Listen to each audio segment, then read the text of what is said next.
Halo co-friends, di sini ada soal. Di antara molekul-molekul di bawah ini yang merupakan molekul nonpolar adalah yang mana?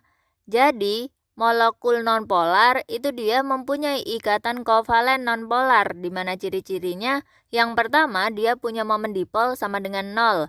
Kemudian yang kedua tidak memiliki perbedaan keelektronegatifan atau perbedaan keelektronegatifannya adalah 0. Kemudian, jikapun ada perbedaan keelektronegatifannya, maka nilainya sangat kecil, yaitu kurang dari 0,4. Kemudian bentuk molekulnya simetris, dan pada umumnya tidak ada pasangan elektron bebas pada atom pusatnya. Jadi untuk mengetahui mana yang merupakan molekul nonpolar, maka kita harus menggambarkan strukturnya. Untuk yang pertama, di sini kita punya CH-Cl3.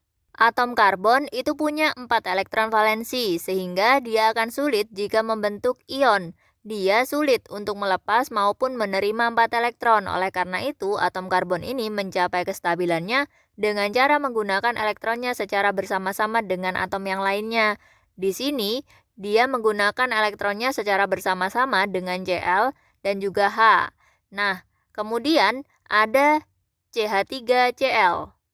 Ini sama halnya seperti CH-Cl3, di sini C juga punya 4 elektron valensi, sehingga dia menggunakan 4 elektronnya untuk berikatan dengan atom yang lainnya, yaitu H dan juga Cl. Lalu ada NH3. H itu punya 1 elektron valensi. Untuk menjadi stabil, maka dia perlu menerima 1 elektron lagi. Dan masing-masing H itu menerima 1 elektron dari N. N punya 5 elektron valensi. 3 sudah digunakan untuk berikatan, maka 2 sisanya adalah sebagai pasangan elektron bebas. Lalu ada HCl. H itu punya 1 elektron valensi. Untuk menjadi stabil, maka dia perlu menerima 1 elektron lagi. Dan di sini H menerima 1 elektron dari Cl. Cl punya 7 elektron valensi. Untuk menjadi stabil, dia juga perlu menerima 1 elektron dari H ini tadi. Sekarang kita lihat di sini, CH-Cl3. Di sini dia ada perbedaan keelektronegatifan yang besar antara C dengan Cl maupun C dengan H. Dan kalau kita lihat di sini, bentuk molekul dari CH-Cl3 itu adalah asimetris. Jadi, ini adalah senyawa polar. Kemudian, CH3Cl itu juga sama. Dia punya bentuk molekul yang asimetris. Dan di sini ada perbedaan keelektronegatifan yang tinggi antara C dengan H maupun C dengan Cl. Kemudian NH3 itu juga punya perbedaan keelektronegatifan yang tinggi antara N dan juga H.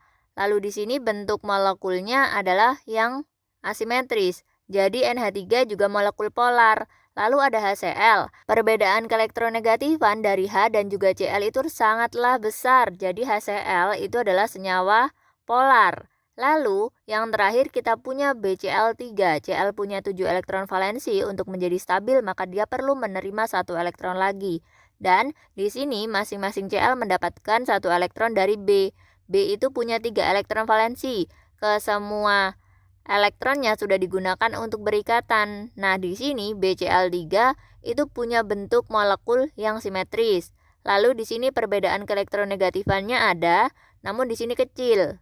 Sehingga BCl3 itu merupakan molekul nonpolar. Jadi di antara molekul-molekul di bawah ini yang merupakan molekul nonpolar adalah BCl3. Jawabannya adalah yang C. Sekian, sampai jumpa di soal selanjutnya.